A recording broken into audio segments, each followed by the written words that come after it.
ನಮಸ್ತೆ ಸ್ನೇಹಿತರೆ, ಯಾರೆಲ್ಲ ಈ ವಿಡಿಯೋನ ನೋಡ್ತಾ ಇದ್ದೀರಾ ಪ್ಲೀಸ್ ಲೈಕ್ ಮಾಡಿ. ನೀವು ನೀಡುವ ಲೈಕ್ ಈ ಮಾಹಿತಿಯನ್ನು ಹೆಚ್ಚು ಜನರಿಗೆ ತಲುಪುವಂತೆ ಮಾಡುತ್ತದೆ. ಇವತ್ತಿನ ಟಾಪಿಕ್ ಬಂದು ಕ್ರಿಕೆಟ್ ಚೆಂಡುಗಳನ್ನು ಭಾರತದಲ್ಲಿ ಎಲ್ಲಿ ತಯಾರಿಸಲಾಗುತ್ತದೆ ಗೊತ್ತಾ?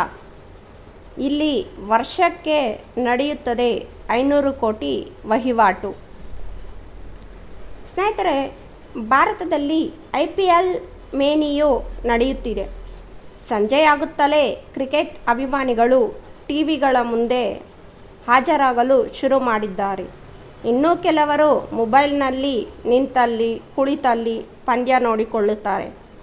IPLಗೆ ಭಾರತದಲ್ಲಿ ಮಾತ್ರವಲ್ಲದೆ ವಿವಿಧ ದೇಶಗಳಲ್ಲಿ ಉತ್ತಮ ಪ್ರತಿಕ್ರಿಯೆ ವ್ಯಕ್ತವಾಗಿದೆ. ಇನ್ನು ಭಾರತದಲ್ಲಿ ಕ್ರಿಕೆಟ್ ಪಂದ್ಯಗಳಿಗೆ ಬಳಸುವ ಚೆಂಡುಗಳನ್ನು ಎಲ್ಲಿ ತಯಾರಿಸಲಾಗುತ್ತದೆ, ತಯಾರು ಮಾಡುವುದು ಹೇಗೆ, ಇಲ್ಲಿದೆ ಮಾಹಿತಿ. ಭಾರತದಲ್ಲಿ ದೇಶೀಯ ಮತ್ತು ಅಂತಾರಾಷ್ಟ್ರೀಯ ಕ್ರಿಕೆಟ್ಗಾಗಿ ಬಹುತೇಕ ಎಲ್ಲ ಕ್ರಿಕೆಟ್ ಚೆಂಡುಗಳನ್ನು ನಮ್ಮ ದೇಶದ ಮೀರತ್ ನಗರದಲ್ಲಿ ತಯಾರಿಸಲಾಗುತ್ತದೆ. ಮೀರತ್ ನಗರವನ್ನು ಕ್ರೀಡಾ ನಗರ ಎಂದು ಕರೆಯುತ್ತಾರೆ. ಚೆಂಡು ಮಾತ್ರವಲ್ಲ, ಕ್ರಿಕೆಟ್ಗೆ ಸಂಬಂಧಿಸಿದ ಎಲ್ಲ ಕ್ರೀಡಾ ವಸ್ತುಗಳನ್ನು ಮೀರತ್ನಲ್ಲೇ ಹೆಚ್ಚಾಗಿ ತಯಾರಿಸಲಾಗುತ್ತದೆ. ಮೀರತ್ ಒಂದರಿಂದಲೇ ಪ್ರತಿ ವರ್ಷ 500 ಕೋಟಿ ರೂಪಾಯಿ ವ್ಯವಹಾರ ನಡೆಯುತ್ತದೆ ಎಂದರೆ ಎಷ್ಟರ ಮಟ್ಟಿಗೆ ಇದರ ವ್ಯಾಪ್ತಿ ಇದೆ ಎಂಬುದನ್ನು ತಿಳಿಯೋಣ. ಪ್ರಪಂಚದಾದ್ಯಂತ ಹಲವಾರು ಆಧುನಿಕ ಯಂತ್ರಗಳು ಆವಿಷ್ಕಾರಗೊಂಡಿದ್ದರೂ ಆ ಮಷಿನ್ಗಳಿಂದ ಕ್ರಿಕೆಟ್ ಬಾಲ್ ತಯಾರಾಗಿದ್ದರೂ ಮೀರತ್ನಲ್ಲಿ ತಯಾರಾದ ಚೆಂಡುಗಳನ್ನೇ ವಿಭಿನ್ನವಾಗಿರುತ್ತವೆ. ಈ ಚೆಂಡನ್ನು ತಯಾರಿಸಲು ಜನರು ಶ್ರಮಿಸುತ್ತಾರೆ.